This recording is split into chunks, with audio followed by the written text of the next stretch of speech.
Are Frigidaire air conditioners good? The entire company was started to make air conditioners and refrigerators, hence the name. GE used to have great quality, and now their fridges have mediocre quality at best. Their room air conditioners have problems with moisture buildup. A cool room isn't as cool if you've got headaches from the mold. I suppose I could try to dry it out sometimes. Then there's just the basic difficulty of the units meeting the definition of an air conditioner. Their window-mounted air conditioners have trouble blowing out air less than 60 degrees. That is cooler than the outdoor air. It will cool a room eventually, but you have to run it for hours to do so. How well do the units run? It sounds like a freight train. And that's on top of how loud the beeping of the buttons are. They want to make sure you hear the beeping over the fan blades.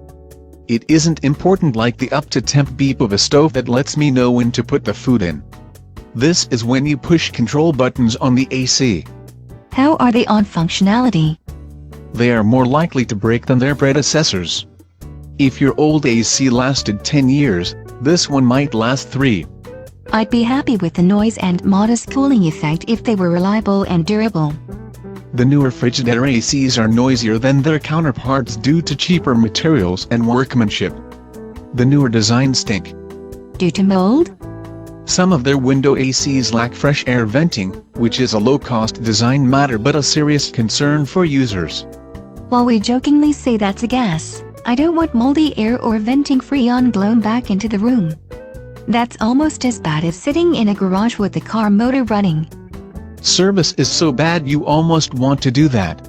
Frigidaire requires you to take the window ACs to an authorized repair center. That's hard to do given how much they weigh. Not cool, huh?